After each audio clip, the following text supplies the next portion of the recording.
Thank you so much for joining me today. Now, as usual, I bring you inspiring stories from people all over the world. Now, today, I moved about 300 kilometers away from the capital city of Uganda, Kampala, and now I'm in Namayingo district. Now, Namayingo district is located in the eastern part of Uganda, and it's here that we are meeting up a gentleman who decided that for him, he's going to change the community, for the better.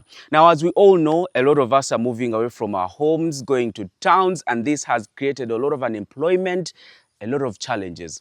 Youth, high crime rate, among many other things. Now, this gentleman, first of all, is not in the country, he's abroad. But he said, no, I want to make a difference in my community.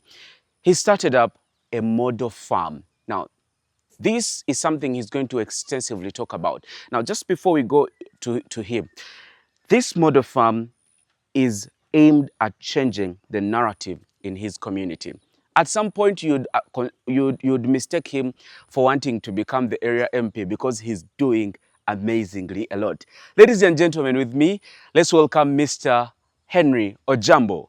Good morning, sir. Good morning, How Mr. are you doing Onyala. today? My day is good. Thank you so much for sparing time to speak with us. But most importantly, we want to know your story, how it started, among many other things. Thank you, Dennis. My story is one of dreams. It's a story shared by the family.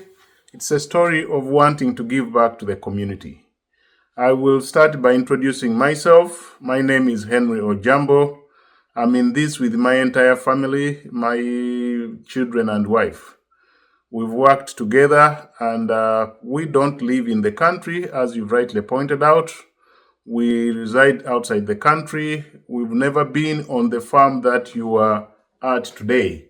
We have never stepped there. We have taken advantage of the advancements in technology to do whatever your viewers are going to be looking at today. So the story starts with a drive to contribute to the community where we come from. It's a story that seeks to supplement the government initiatives, the concept of the model farm. It's a story that seeks to provide assistance in a more meaningful way to the community from which we hail, rather than appear there on occasions and start to behave like charity organizations. We thought we should put in something that people can be attracted to.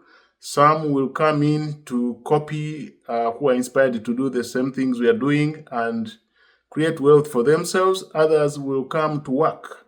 So we are providing jobs and we are providing inspiration and we are providing education to the community and every other person from any part of the country or the world. Thank you so much for that amazing introduction. So what is your biggest inspiration for setting up a model farm? It's the need that really characterizes our community. Now, as everybody knows, Eastern Uganda has had its own challenges, and Busha district in itself ranks very highly amongst the poverty-stricken parts of the country. It is a challenge in many ways to anyone who comes from that district. If you have been lucky to make some means, get some resources, many times when you get there, you feel the pain and the need of all the community members. You feel driven and challenged. And that, in fact, is the reason we felt, look, we don't want to be strangers amongst our own people. We want to work with our own people. We want to develop them as we develop ourselves. They were there for us when we were little. We were raised by the entire community. And the best way we thought would contribute is to be on the ground with them and not simply visit once in a while and seem like we're doing a lot when on that occasion we're able to buy one, say something to bite, a small drink, and we leave them the way we found them. So that is what drives our motivation in this farm.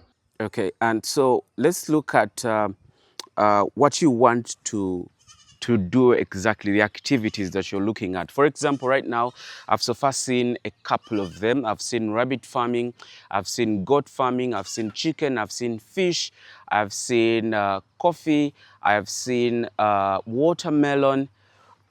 Why do a couple of them and not decide to settle in on one venture?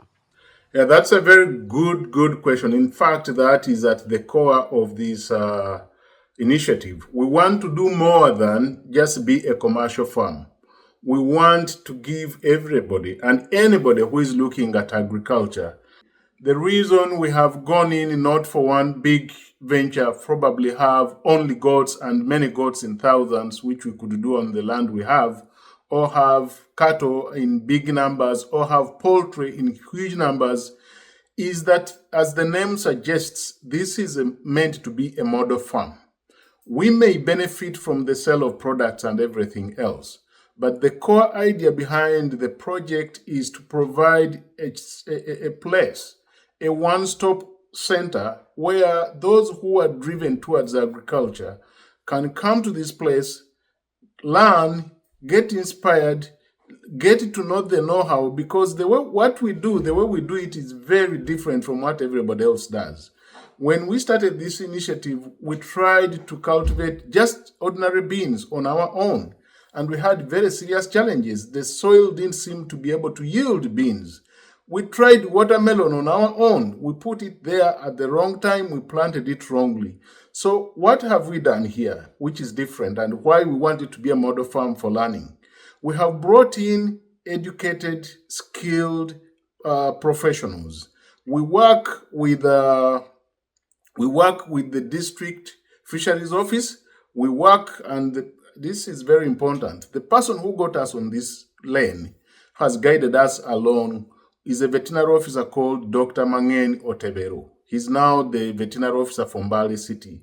He brought to us another gentleman who is conversant and well-versed, very competent in both animal and crop husbandry. That is our manager, Fred Kalunji. So when they came in, they have improved on what we do. The ordinary beans that are planted by everybody will be planted differently on our farm, and the yields are very different. Now, this goes to the question as to why did we do so many a variety of things instead of one, and what varieties are there? I want to tell everybody listening to me that we are engaged in the growth, rearing, and cultivation of almost anything that can make money. And through those amounts or quantities that we grow, we're able to demonstrate the profitability of each one of them. So let me list them if you don't mind. One, on the animal side, or living stock, as they say, livestock, we have goats, and we started with local goats. We have improved them. They started off as really malnourished goats, giving us weak kids. Now we have big goats that are giving us multiple kids. Almost each goat now gives us multiple kids, thanks to the specialized and trained management. We have cattle, dairy cattle in particular, and also the local cattle there for purposes of ensuring that we attend to the needs of different sectors or members of the community. We have poultry, particularly croilers, and some local chicken that are crossbred with croilers. And with the poultry section, we also have a hatchery. So we incubate our own eggs and produce or hatch the chicks from our farm and grow them from there. So we are able to supply to those who are interested. We don't do this in very big numbers. For everything we do, it's not in very big numbers. So we have eggs, we have the poultry section in that form. We also have rabbits. The rabbitry section is doing very well. It's recent, but you need to watch and you will see how they are very happy, and they'll give you as many kids as you want. You actually manage how many you want to get when you want to get them.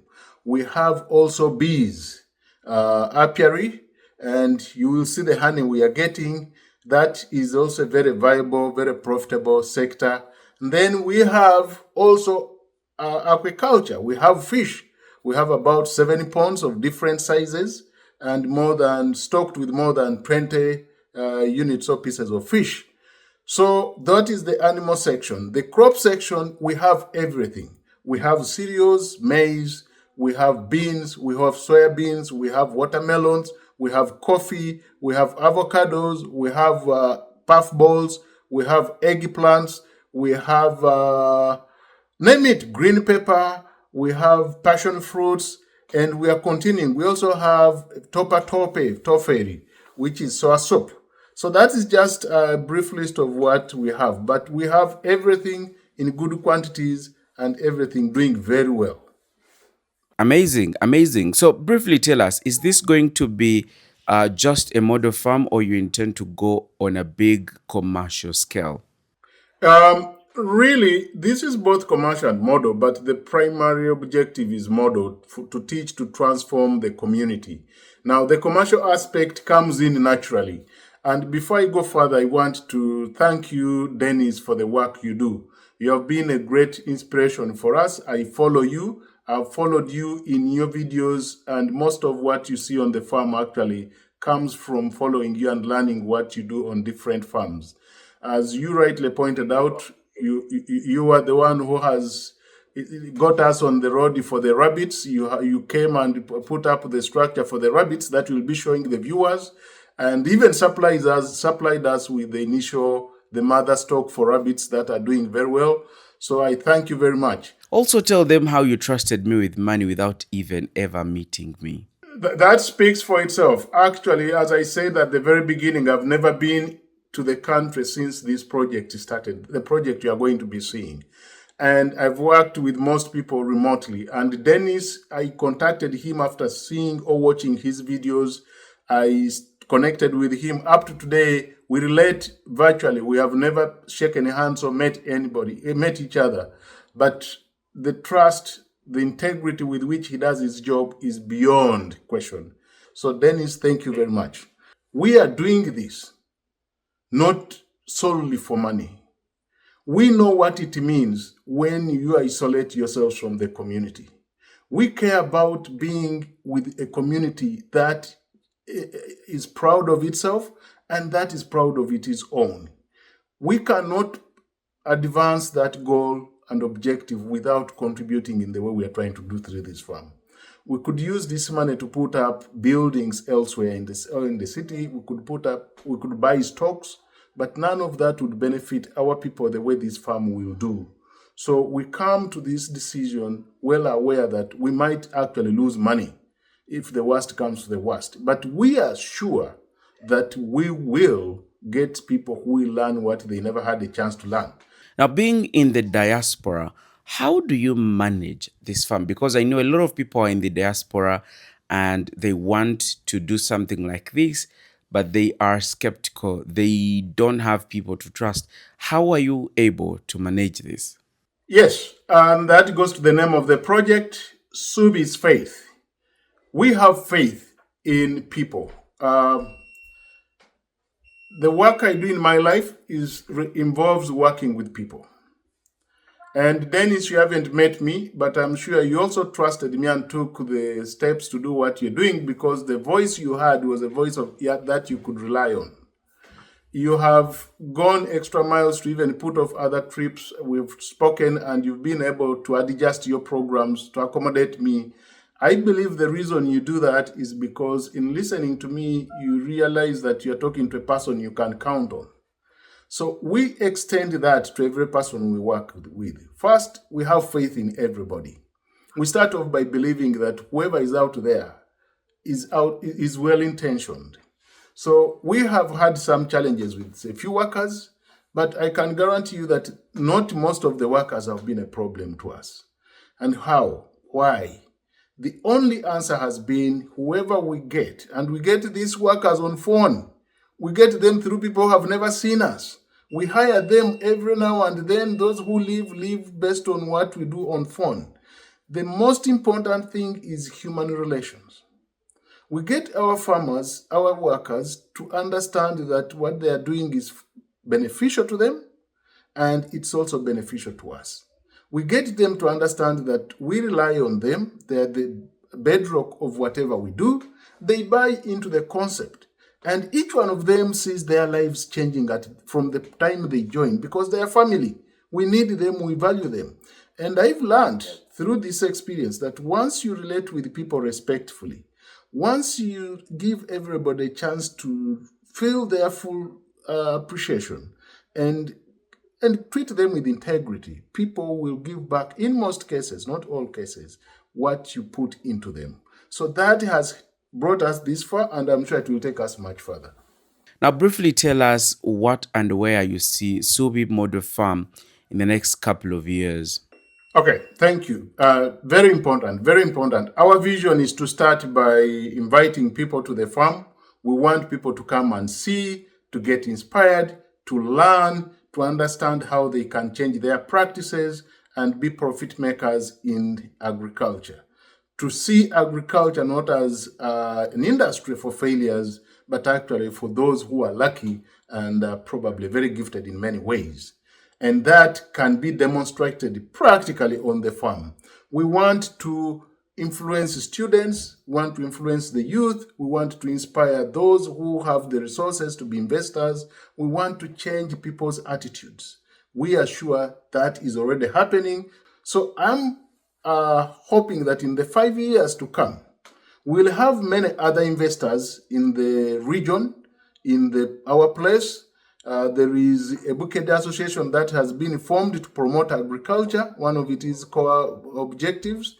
And I'm hoping that they will use this as a learning example, as a model farm that can inspire others. Now, beyond that, we want, other than transformation, we want to develop this beyond just some money and some tour guide trips and some sort of talking. Our vision is to establish a training institution, a fully fledged training institution. If everything goes according to plan, we have already acquired land. We now want to have a bigger scale operation. We are intending to have bigger scale operation of fish ponds because some people might not be able to set up their own ponds, but with our support, they might be able to set up ponds on our farm. We will encourage that so that we transform the youth. And that is it, ladies and gentlemen. Thank you so much for joining me today. We've been at Suvi Model Farm located in Busia District. My name is Dennis Dukoniala. Until then, we have a lot of content from this farm, so please stick around. Keep watching. Goodbye.